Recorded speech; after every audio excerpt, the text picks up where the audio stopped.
Hello बच्चों। और कैसे हो? बढ़िया। लास्ट क्लास में आप लोगों के साथ प्रॉमिस किया था कि नेक्स्ट सेशन से हम लोग स्पेशली क्लास 12th वाले बच्चों के लिए एक रिवीजन कैसे करना है उसका एक सेशन लेंगे। ठीक है, तो आज का जो सेशन है ना ये कम्प्लीटली फोकस्ड है 12th के बच्चों के लिए जो बच्चे अभी क्लास 12th में हैं। ठीक है, 12th वाले बच्चों का या तो सिलेबस कंप्लीट हो गया या सिलेबस कंप्लीट होने के कगार पे है। ठीक है, सिलेबस कंप्लीट हो जाने के बाद ना जो सबसे बड़ा तुम्हारे दिमाग में आया, अच्छा सिलेबस तो कंप्लीट हो गया भाई, 11th और 12th दोनों सिलेबस अब तुम्हारे सामने तैयार। लेकिन अब 11th की बात 11th में थी, है ना। 12th में भी इतना टाइम बीत गया, कहाँ अप्रैल में चालू हुआ था, हम दिसंबर के टाइम में आ गए हैं। तो बहुत सारे टॉपिक्स इलेक्ट्रोस्टैटिक्स और ये करंट इलेक्ट्रिसिटी तो उस टाइम में पढ़ा था, राइट। तो दिमाग से कई बच्चों के स्किप भी होने लगते हैं, थोड़ा जो क्लैरिटी रहता है उसमें कम आने लगता है। तो अब हमारे लिए ना रिवीजन 11th का और 12th का कैसे किया जाए उसके लिए एक सॉलिड स्ट्रेटजी प्लान बनाना बहुत इंपॉर्टेंट है। क्योंकि अब तुम्हारे पास टाइम बहुत कम है, 3 महीने में हार्डली तुम्हें बोर्ड एग्जाम पे फोकस करना है, फेस करना है, तुम्हें उसके लिए भी प्रिपरेशन करना है। ठीक है, बहुत तो कर लिया होगा बट एक बार रिवीजन तो उसके लिए भी ऑब्वियसली करना ही होगा, तो वो भी करना है। साथ में तुम्हें अपना पूरा 11th और 12th का एक बार रिवाइज भी करना है ना। तो उसके लिए तुम्हारे पास एक सॉलिड स्ट्रेटजी का होना बहुत जरूरी है। स्ट्रेटजी के साथ साथ उसके साथ उस स्ट्रेटजी के साथ स्टिक होकर के रहना बहुत ज़्यादा इंपॉर्टेंट है, राइट। यानी तुम्हारे लिए एक बहुत इंपॉर्टेंट फैक्टर होगा टाइम मैनेजमेंट, उसकी भी बात हम लोग सेपरेटली करेंगे। ठीक है, अभी देखो ये जो हम लोग स्ट्रेटजी बनाएंगे ना अपने किसका, रिवीजन का, उस स्ट्रेटजी के लिए सबसे पहली चीज, चलो हम लोग थोड़ा कम टाइम में सारी चीज़ों को कवर अप करते हैं कि सबसे इंपॉर्टेंट चीज़ ये है ना कि हम लोग रिसोर्स कहाँ से लेकर के आए, है ना। रिसोर्स इन द सेंस कि जैसे जब तुम बैठे कि भाई हमें रिवीजन करना है, 11th का रिवीजन चालू किया, बेसिक मैथ्स की तो जरूरत है नहीं। सपोज करो तुमने वेक्टर से चालू किया कि भाई पहले हमें वेक्टर करना है, फिर काइनेमेटिक्स करना है, फिर लॉज ऑफ मोशन करना है, इस ऑर्डर में तुमने 11th वाले को लेकर के चालू किया। या डिफरेंट बच्चों का कुछ डिफरेंट स्ट्रेटेजी भी हो सकता है कि नहीं हमें उसमें नहीं करना, जो मेरे वीक पोर्शंस थे, वीक टॉपिक्स थे, वीक चैप्टर्स थे, पहले हमें वहां से करना है। वो भी एक अच्छा आइडिया है कि जो तुम्हारे वीक, तुम्हें अभी तो ये तो याद होगा ना कि अच्छा 11th में यार मेरा, कुछ बच्चों को ऐसा लगता होगा अरे यार सेंटर ऑफ मास कॉलेज वो उसमें मेरे पास कॉन्फिडेंस की कमी है, तो वो वहां से चालू करो। कुछ बच्चों को लगता होगा अरे यार उस टाइम 11th में मैंने वेव्स अच्छे से नहीं पढ़ा था, वहां से चालू करो। तो सबकी अपने अपने तरीके से स्ट्रेटेजी हो सकते हैं, तुम उसके अकॉर्डिंग अपना प्लान कर सकते हो, राइट। अब जब तुम रिवीजन चालू करोगे तो रिवीजन के लिए रिसोर्स कैसे इकट्ठा करोगे, नए बुक्स लेकर के हैं या जो बुक्स हमारे पास ऑलरेडी अवेलेबल हैं उनसे ही हम रिवीजन करें, तो ज़्यादा अच्छा ये होगा ना। टाइम कम है, रिवीजन सारे ही चैप्टर्स का करना है, एग्जाम में तो सारे ही चैप्टर्स आने हैं, सारे ही चैप्टर्स का इक्वल इंपॉर्टेंस ही है, इक्वल वेटेज है, किसमें से कब क्वेश्चन आएगा किसमें से नहीं आएगा, नो वन नोस। वो तो जो पेपर सेटर है वही डिसाइड कर सकता है, बाकी तो कोई कुछ बता नहीं सकता इसके बारे में, है ना। तो हर चैप्टर मेरे लिए इक्वली इंपॉर्टेंट है। तो क्या है ना कि जो मेरे पास स्टडी मटेरियल पहले से अवेलेबल है, पहले हम उसको फोकस करें, है ना, पहले हम उसको फोकस करें। क्योंकि उसमें से एक बार मैंने पढ़ा है ना तो हमें पता है कि हाँ ये चीज़ यहाँ पे है, ये चीज़ यहाँ पे है, राइट। तो सबसे पहला चीज़ जो तुम करो ना, तुम लोगों ने में से मोस्टली बच्चे कहीं ना कहीं कोचिंग किए ही होते हैं या कुछ खुद से पढ़ाई कर रहे होते हैं। तो जो भी तुमने अपना एक नोटबुक बनाया था, उन नोटबुक में यदि तुमने पहले से सारे कॉन्सेप्चुअल पॉइंट्स को जॉट डाउन करके रखा है, फॉर्मूलेज को जॉट डाउन करके रखा है, बहुत बढ़िया। ये सब इस टाइम में काम आने वाला है और बहुत इंपॉर्टेंट रिसोर्स होगा। जिन बच्चों ने नहीं किया है टेंशन मत लो, एक बार कॉपी उठाओगे, जो जो पढ़ते जाओ, जितने भी तुम्हें कॉन्सेप्चुअल पॉइंट लग रहे हैं उन कॉन्सेप्चुअल पॉइंट को पढ़ो और लिख लो। पढ़ करके लिखोगे ना, लिखने का बहुत बेनिफिट मिलेगा, थोड़ा सा टाइम ज़्यादा लगेगा, राइट। हार्डली हो सकता है तुम्हें 10-15 मिनट्स का टाइम एक्स्ट्रा लगे, बट उसका उसका बहुत ज़्यादा तुम्हें फायदा मिलने जा रहा है। जब तुम लिखते हो ना, आई कॉन्टैक्ट जब तुम्हारा बनता है ना तो दिमाग ही काम करेगा, है ना, वो ग्रास्पिंग होता जाता है। तो सारे अपने कॉन्सेप्चुअल पॉइंट्स को जॉट डाउन करो, फॉर्मूलेस को सारा का सारा जॉट डाउन करो। कहाँ से? अपने नोटबुक से, क्योंकि वो तुम्हारे लिए एक बार ही पढ़ा हुआ है तो तुम्हारे लिए आसान होगा। ठीक है, यदि क्लास में नहीं किया, कुछ बच्चों ने स्टडी मटेरियल से किया होगा, किसी पर्टिकुलर बुक से किया होगा, कोई दिक्कत नहीं, वहां से कर लो। ठीक, तो पहले वहां पे पूरा उसको एक बार तुमने रिवाइज कर लिया। ठीक, अब तुम क्या करो, क्वेश्चंस की बात आएगा कि अब हम क्वेश्चन, भाई ये तो ठीक है कि मैंने कॉन्सेप्ट्स को लिख लिया, फॉर्मूले को लिख लिया, क्वेश्चंस कैसे करें। तो क्वेश्चन के लिए ना तुम इस चीज को फोकस करो कि जो तुमने फर्स्ट टाइम में पढ़ा, जैसे काइनेमेटिक्स पढ़ा था, तो काइनेमेटिक्स में जैसे सपोज करो तुमने एसी वर्मा यूज किया था, या तुम किसी कोचिंग में पढ़ रहे थे, वहां के स्टडी मटेरियल था, तो तुम्हें एटलीस्ट ये पता होगा ना कि उसमें ये एक्सरसाइज में कौन कौन से क्वेश्चन तुम्हें फर्स्ट टाइम में डाउट्स आए थे, तुम उन्हीं क्वेश्चंस को पहले अटेम्प्ट करो। रिवीजन करने के बाद उन क्वेश्चंस को तुम अटेम्प्ट करो, वो हो गया, बहुत बढ़िया। इसके बाद तुम क्या करो, एनसीईआरटी को पढ़ा है पहले से तो बहुत बढ़िया, टाइम थोड़ा कम है, बहुत ही कम है अब तो रेदर, तो शायद ही इतना ज़्यादा तुम्हारे पास टाइम हो कि एनसीईआरटी को तुम पूरा का पूरा गो थ्रू करो। बट अच्छी बात यह कि पैंडेमिक की वजह से may be next year exam अभी शिफ्ट हो आगे की तरफ, तो तुम्हें टाइम मिल ही जाएगा। तो यदि एनसीईआरटी को तुम फटाफट एक बार में पढ़ सको ना, तो उसको एक बार गो थ्रू करो, क्योंकि मेंस में और नीट के एग्जाम में एनसीईआरटी के में इवन एनसीईआरटी के बीच बीच में से भी ना डायरेक्ट क्वेश्चंस पूछ लिए जाते हैं, ठीक। और ऐसे क्वेश्चन जो तुमने टॉपिक को पढ़ा, तुमने मार्क किया, और यदि वो डायरेक्टली क्वेश्चन आ गया ना, तो सोचो कितना बड़ा फायदा होगा, है ना। पूरा एनसीईआरटी तुमने थॉलो कर लिया, उसमें से 3 क्वेश्चन भी ऐसे हुए, सपोज करो 2 क्वेश्चन ही ऐसे हो गए जो तुम्हें डायरेक्टली जो तुमने उसमें से पढ़ा था उसमें से आ गए, सोचो कितना फायदा होगा। सीधा तुम्हें 6 to 8 मार्क्स का फायदा हो जाएगा, है ना। तो वो तुम्हारा रैंक बहुत बड़ा डिफरेंस क्रिएट कर देगा। दूसरी चीज, एनसीईआरटी के पीछे जो एक्सरसाइज दिए है, एक्सरसाइज के क्वेश्चंस को कंप्लीट कर लो। मेंस में लास्ट ईयर के पेपर्स में, मेंस में इवन एनसीईआरटी के पीछे से एक्सरसाइजेस में से डायरेक्टली क्वेश्चंस उठा के दिए हुए हैं, डायरेक्टली उठा करके दिए हुए हैं। बच्चे एनसीईआरटी से बहुत भागते हैं, बहुत सारे बच्चे ना एनसीईआरटी से बहुत भागते हैं।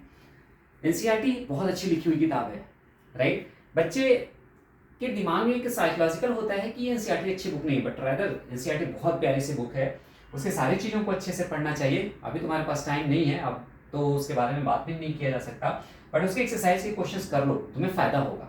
बट टाइम को कंस्टेंट रख करके कि इतने टाइम में ही तुम्हें कंप्लीट करना है। अब देखो, तुमने ये पूरा कर लिया, अब आई बात कि भाई हर चैप्टर पे टेस्ट अटेम्प्ट करो, ठीक। कहने का मतलब जैसे सपोज करो तुमने आज के डेट में काइनेमेटिक्स को पूरा रिवाइज कर लिया, अब तुम्हें कैसे मालूम, कॉन्फिडेंस भी लाना है, अब तुम्हें कैसे मालूम कि काइनेमेटिक्स का जो तुमने रिवाइज किया इसमें कॉन्फिडेंस लेवल कितना आया।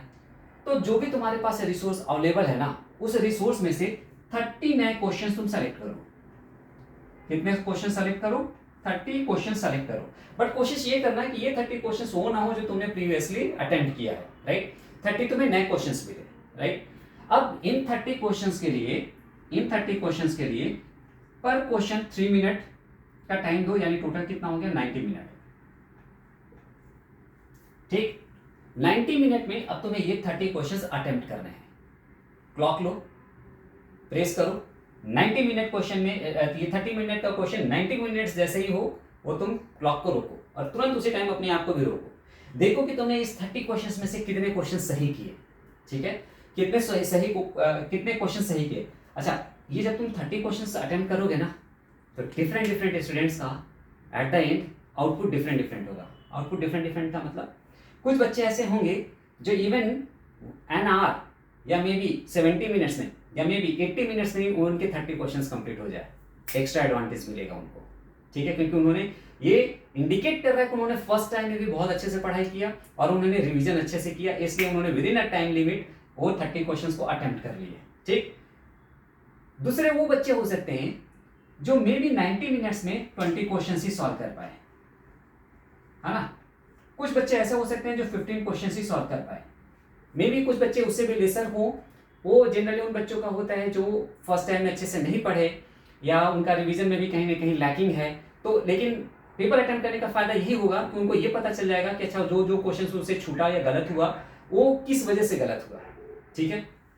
तो अब देखो, जो ये 20 क्वेश्चंस जिस बच्चे ने भी सपोज करो 90 मिनट में 20 क्वेश्चन ही सॉल्व कर पाया, इंपॉर्टेंट ये है कि यदि उसने 20 मिनट्स में 20 क्वेश्चंस भी सॉल्व किया ना, तो उसने करेक्ट कितने क्वेश्चंस किए, ठीक। जैसे मान लो ईच क्वेश्चन कैरी 4 मार्क्स, यानी 30 × 4 कितना हो गया बताओ जरा, 120 मार्क्स हो गए ना। कोई एक बच्चा है जिसने 20 क्वेश्चन ही अटेम्प्ट किया, लेकिन उसमें से 18 क्वेश्चन उसके सही हो गए। तो अब बताओ 18 इंटू 4 कितने हुए? 72 पॉजिटिव। 2 क्वेश्चन उसने गलत किए तो -2 हो गया। कितने आ गए मार्क्स? 70 मार्क्स उसके आ गए। कितने में से आ गए? 120 में से आ गया। 120 में से आ गया। लगभग 58% के आसपास उसने मार्क्स फिच कर लिया। ठीक है, 58% मार्क्स बुरा नहीं है। याद करो 11th का टाइम कि जब तुम फर्स्ट टाइम में काइनेमेटिक्स किए थे, तभी उसके रिस्पेक्ट में अब तुम्हारा अचीवमेंट कितना अच्छा है, काफी अच्छा है। मॉरल को कभी भी नीचे मत आने दो। ये क्वेश्चन आया ना, एंजॉय करो, अरे वाह 70 मार्क्स आ गए मेरे। अब तुम्हें अपना थोड़ा सा और कॉन्फिडेंस बूस्टअप करना है, फिर से 30 क्वेश्चन अटेम्प्ट करो, बट ये सेम डे होना चाहिए क्योंकि टाइम लिमिट इंपॉर्टेंट है। 30 क्वेश्चन फिर से सेलेक्ट कर लो और अटेम्प्ट करके देखो, तुम्हारे जो क्वेश्चन है ना वो ज़्यादा करेक्ट होंगे।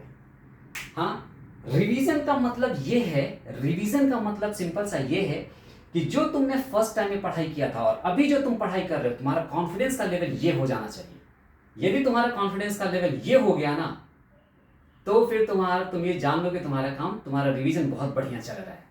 काइनेमेटिक्स जब पढ़ा था 11th में, तब हमें कितना काइनेमेटिक्स आता था, और अब जब मैंने रिवाइज किया, रिवाइज करने के बाद जब हम काइनेमेटिक्स के पेपर को अटेम्प्ट कर रहे हैं, या हम खुद में फील कर रहे हैं कि अब हमें अच्छा काइनेमेटिक्स कितना आ रहा है, तो वो यदि तुम्हें ऐसा लग रहा है कि हाँ अब ये क्वेश्चन तुम्हें समझ में आ रहा है, गलतियां होती रहेंगी, है ना, गलतियां होती रहेंगी, लेकिन अब तुम्हें ये समझ में आने लगा ना कि क्वेश्चंस को कैसे अप्रोच करना है, कौन सा फॉर्मूला यूज हो रहा है, कौन से कॉन्सेप्ट्स यूज हो रहे हैं, मतलब तुम्हारा जो लेवल है ना वो लेवल अपलिफ्ट हो गया, राइट, कॉन्फिडेंस लेवल तुम्हारा बिल्डअप हो गया। बस यही हमारा टारगेट होना चाहिए। ठीक है, अब आगे देखो, इन सारी चीजों के लिए ना, इन सारी चीजों को स्मूथली चलने के लिए हमारे पास जो सबसे इंपॉर्टेंट फैक्टर है ना वो टाइम मैनेजमेंट है। ठीक, देखो अब हम लोग जरा उस पर आते हैं, which is very important part, कैसे उसके लिए हम लोग वर्कआउट करें। देखो, तो एक तरीके से हम बोले तो प्लानर हम सेट करें। प्लानर इन द सेंस, जैसे पहले हम जेई मेंस की ही बात करते हैं, ठीक है, तो हमारे पास कौन कौन से सब्जेक्ट हैं भाई, हम लोग साइमल्टेनियसली दोनों के लिए ही बात कर लेते हैं, जेई और नीट। ठीक, जेई में कौन कौन से सब्जेक्ट हैं हमारे पास भाई, physics, right, chemistry and maths.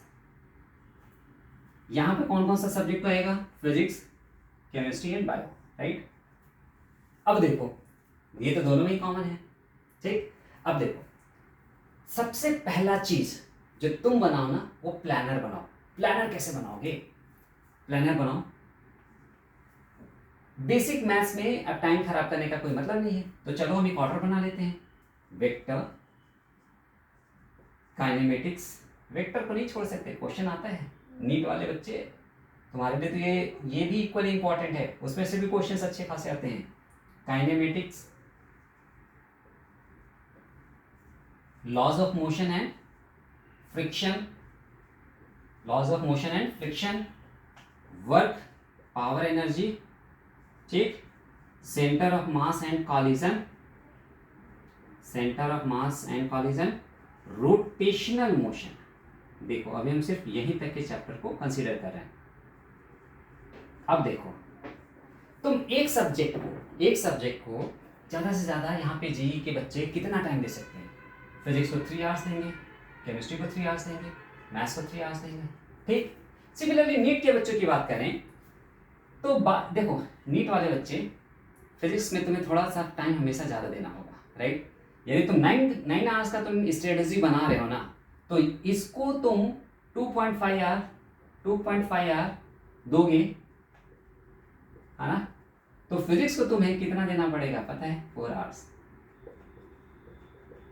Physics में तुम्हें हमेशा ज़्यादा टाइम लगेगा, तो ये तुम्हें अपनी स्ट्रेटेजी बनानी होगी। ठीक है, अब देखो जैसे पहला मैंने बनाया वेक्टर, तो वेक्टर कंपैरेटिवली छोटा टॉपिक है, तो हम ये एज्यूम कर सकते हैं कि भाई वेक्टर हमारा कितने दिन में रिवाइज होगा, 1 डे में।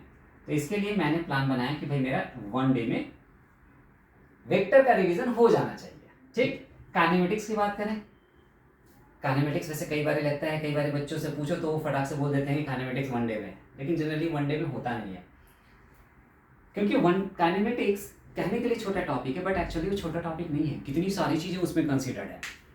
पूरा काइनेमेटिक के पैरामीटर्स, काइनेमेटिक्स के पैरामीटर्स के आगे ऊपर जाओ तो इक्वेशंस ऑफ मोशन, ठीक है, उसमें भी हॉरिजॉन्टल मोशन, वर्टिकल डायरेक्शन का motion, motion in 2D, projectile motion, relative motion, तो ये कुल मिला जुला करके ठीक ठाक सा हो जाता है पोर्शन काइनेमेटिक्स में, राइट। तो इसको हम 2 दिन आराम से हमें लगेगा, तो इसको दे दिया 2 डेज, 1 + 1, 2 डेज किसको दिया, काइनेमेटिक्स को।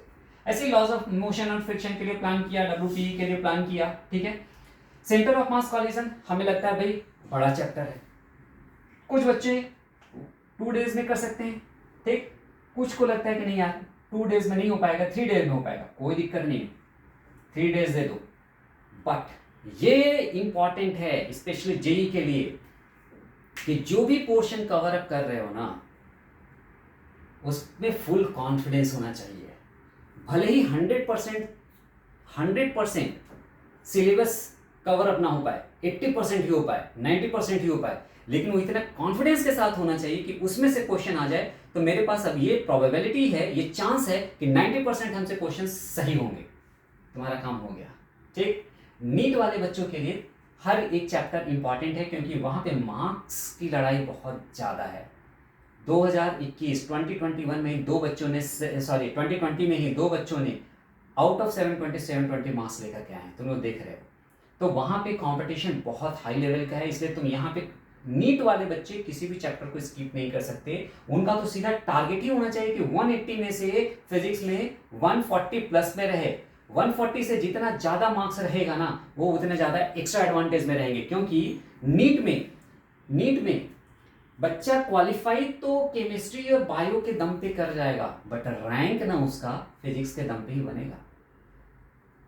उसी बच्चे का रैंक अच्छा आएगा जो बच्चा फिजिक्स में सॉलिड है, ठीक है, क्योंकि फिजिक्स जब तुम 150 के आसपास लेकर के आते हो, ऑब्वियसली बायो वाले बच्चों का, नीट वाले बच्चों का, मोस्टली बच्चों का बायो सही रहता है, ठीक है, केमिस्ट्री भी ठीक ही रहता है। जिन बच्चों का फिजिक्स में बहुत अच्छा मार्क्स आता है ना, उनके रैंक हमेशा अच्छे आते हैं, तुम कहीं से भी एनालाइज करके देख सकते हो। तो तुम्हारे लिए वहां पे हर एक चैप्टर इक्वली इंपॉर्टेंट है, तुम किसी भी चैप्टर को स्किप नहीं कर सकते। बट जेई में हम अपनी ये स्ट्रेटजी अपना सकते हैं कि भाई यदि हमारा 80% 90% सिलेबस भी कंप्लीटेड है, क्योंकि यहाँ पे क्वेश्चन का स्टैंडर्ड डिफरेंट होता है। यदि मेरा 80-90% क्वेश्चन सिलेबस भी थॉरो कंप्लीटेड है, अच्छे से रिवीजन है, हो गया काम, ठीक है। अब देखो वेक्टर मैंने कितना टाइम दिया, 1 डे दिया। अब एक दिन में कितने आवर्स दे रहे हो भाई, 3 आवर्स ही तो दे रहे हो ना, एक दिन में कितना टाइम दे रहे हो, 3 आवर्स दे रहे हो।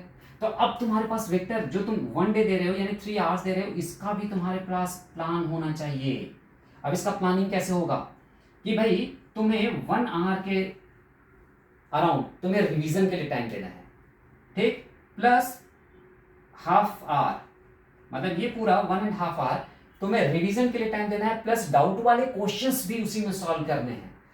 उसी में तुम्हें अपना जो भी तुम कॉन्सेप्ट को जॉट डाउन कर रहे हो, जो भी तुम फॉर्मूलाज लिख रहे हो, ये लिख करके चलना, क्योंकि फिर से आएगा तुम्हें रिवीजन एग्जाम से पहले। वो उस टाइम ये जितने भी तुम अच्छे कॉन्सेप्ट्स और फॉर्मूले को जॉट डाउन किए रहोगे ना, वहां पे तुम्हारे लिए चीजें ईजी हो जाएंगी, क्योंकि वहां पे फिर से ये पॉसिबल नहीं होगा कि हर एक चैप्टर, हर एक पेज को तुम पलटो, पैनिक होने लगोगे, ठीक है। तो इसको ध्यान रखना। अब तुम्हारे पास कितना टाइम बचा, 1.5 आवर।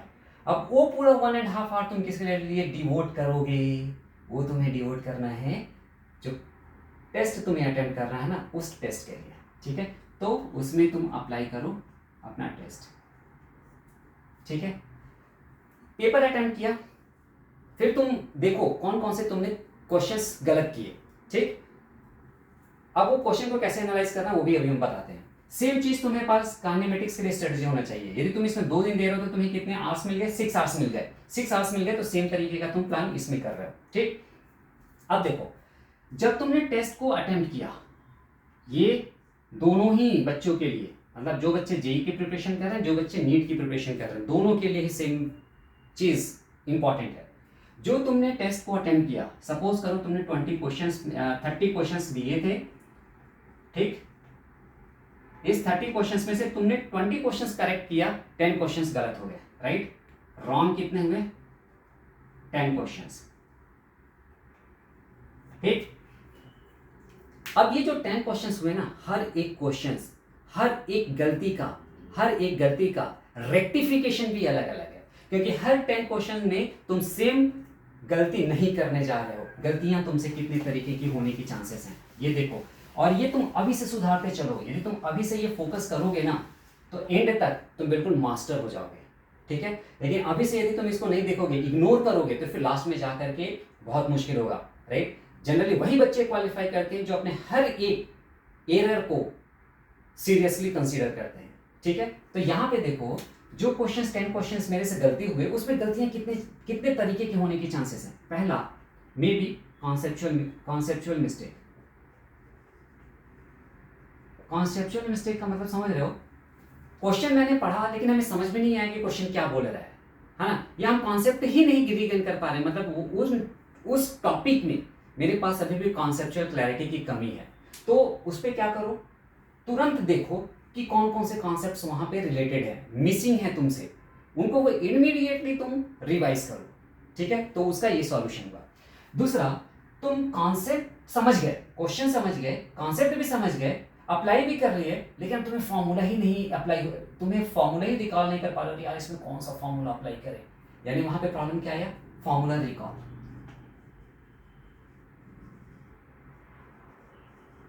पता है इसका सॉल्यूशन क्या है? फॉर्मूला रिकॉल नहीं कर पा रहे हो, मतलब तुम्हारे पास प्रैक्टिस की कमी है, राइट। मतलब तुम्हें एक पेपर और देना चाहिए जिससे तुम रिकॉल कर सको, या तो फिर तुम पूरा जो तुमने ये फॉर्मूला शीट बनाया उसको एक बार फिर से तुम रिवाइज करो, ठीक है। थर्ड, तुमने कैलकुलेशन मिस्टेक किया। बहुत बच्चे बोलते हैं, पेपर देकर जब निकलते हैं ना, तुम लोग भी दिए होगी 11th-12th में, एग्जाम के बाद एक ही चीज़ बाहर निकल करके आता है, सिल्ली मिस्टेक। यार ये जो सिल्ली मिस्टेक है ना, ये पॉइजन है। ये जो सिल्ली मिस्टेक है ना, कॉम्पिटिटिव एग्जाम्स के लिए पॉइजन होता है, जहर होता है ना। पूरा सब डिवेस्टेट करके रख देता है। कॉन्सेप्ट्स क्लैरिटी, है ना, फॉर्मूला सही, उसके बाद भी पता चल रहा है 2 × 3 7 करके चले आ रहे हैं। हाँ? होता है बच्चों से, ऐसा खुद करते होगे, तुमने खुद भी किया होगा, अरे यार ये कैलकुलेशन मिस्टेक हो गया, राइट। ये कैलकुलेशन मिस्टेक का मतलब तुम अटेंटिव नहीं हो। ये चीज कहां पे तुम्हारे लैक कर रहा है? लैक ऑफ अटेंटिवनेस,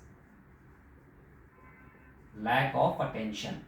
मतलब तुम्हारा दिमाग ना भाग रहा है कहीं ना कहीं, जब तुम कैलकुलेशन कर रहे हो ना, तुम्हारा दिमाग कहीं कहीं ना भाग रहा है, दूसरे क्वेश्चन की तरफ भाग रहा है, बाहर भाग रहा है, कहीं पे भी भाग रहा है, बट भाग रहा है। तो मतलब तुम्हें बहुत अटेंटिव होकर के क्वेश्चन को सॉल्व करना चाहिए। थोड़ा भी तुम्हारा अटेंशन हटाना, क्वेश्चन का कैलकुलेशन गड़बड़। और समझ रहे हो ना, ये कैलकुलेशन यदि गलत हुआ 5 नंबर लेकर के उठता है, 4 तो खुद गया ही, एक और उठा ले गया, तो सिर्फ 5 क्वेश्चन 5 मार्क तो हमारा उड़ा दिया, ठीक है। तो हर एक प्रॉब्लम का सॉल्यूशन अलग अलग है, ठीक है। कोई एक ऐसा चीज नहीं है कि एक ही सॉल्यूशन सारे में वर्कआउट करेगा। तो अच्छा, ये चीज तुम कब अप्लाई करोगे? जब तुम्हें खुद पता हो कि कौन सा तुम एरर कमिट कर रहे हो, है ना, किस तरीके की गलतियां तुम कमिट कर रहे हो, तभी तो तुम उसका सॉल्यूशन निकाल पाओगे, रेक्टिफिकेशन कर पाओगे। तो ये तुम्हें हर एक पेपर के पास एनालिसिस बहुत जरूरी है, ठीक। अब देखो, यहां तक की तो कहने वाली बात सुनकर अच्छा लगा, ठीक है। अब इंपॉर्टेंट ये है कि तुम इसको कितना सीरियसली कंप्लीट कर रहे हो, वो सारे ऑर्डर का, ये बहुत इंपॉर्टेंट फैक्टर है। क्योंकि again time, that is again a very important factor ही है। देखो, अब वो हमें कैसे पता चलेगा? तुमने जो रिवीजन का अपना ऑर्डर बनाया कि भाई हमें वेक्टर एक दिन में करना है, तुमने एक पर्टिकुलर डेट भी दे दिया, तुमने वेक्टर को दिया, सपोज करो दिसंबर 10, 2020। तुमने काइनेमेटिक्स को दिया, तुमने काइनेमेटिक्स को दिया दिसंबर 11, 12, 2020। यदि तुम्हें दिसंबर 10 को तुमने टाइम दिया, खुद से अपना प्लानर में सेट किया, और 10 दिसंबर को तुम्हारा वेक्टर बहुत अच्छे से रिवाइज हो गया, बहुत बढ़िया। तुम्हें रात में नींद भी बहुत अच्छी आएगी, तुम्हें बहुत फील गुड भी होगा, और तुम्हारा जो प्लानर है वो प्लानर सेट होकर के चल रहा है। और ये रिटर्न दे देना कि जो बच्चा प्लानर के साथ चलेगा वो कभी भी फेलियर नहीं होगा, उसका सिलेक्शन होना ही होना है, कोई नहीं रोक सकता उसको सक्सेस होने से, ठीक है, वो फेलियर हो ही नहीं सकता। तो अपने प्लानर को के साथ स्टिक रहो। काइनेमेटिक्स जिस बच्चे ने 11th-12th को टाइम दिया, 12th को उसका बहुत अच्छे से कंप्लीट हो गया, उसको बहुत अच्छा लगेगा, है ना, सेटिस्फैक्शन मिलेगा, उसको नींद अच्छी आएगी, और डेफिनेटली वो एक एक्स्ट्रा एज लेने जा रहा है।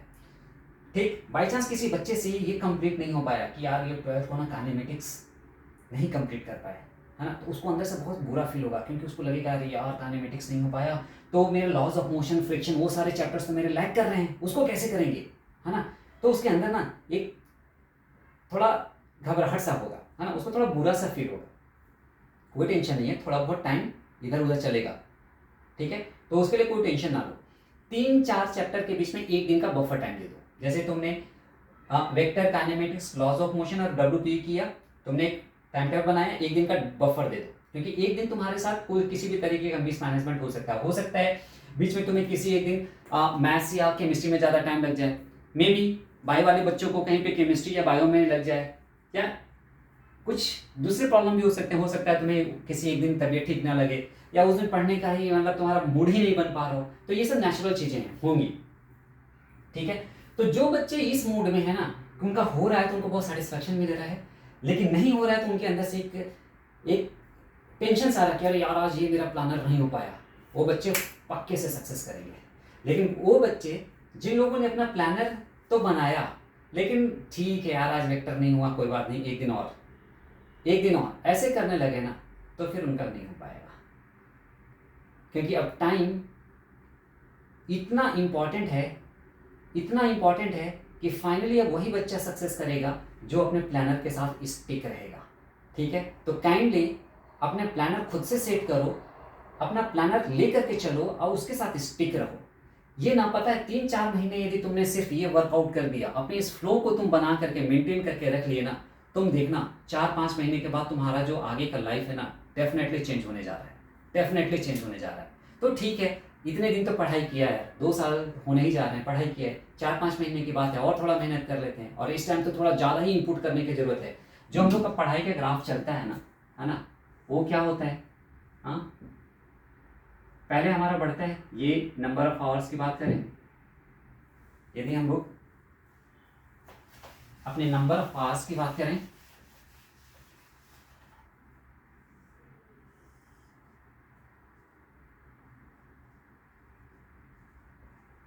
और मंथ की बात करें, तो जैसे जब अप्रैल में हमारा चालू होता है ना, अप्रैल को हम यहाँ लेकर के चल रहे हैं, ठीक है, ये जो अप्रैल से चालू होता है ना, अप्रैल, मई, है ना, जून, तो इस टाइम बच्चे एकदम बिल्कुल जोश में रहते हैं, खूब सारा नंबर ऑफ आवर्स डिवोट करते हैं, लेकिन उसके बाद वो घटते जाते हैं, राइट।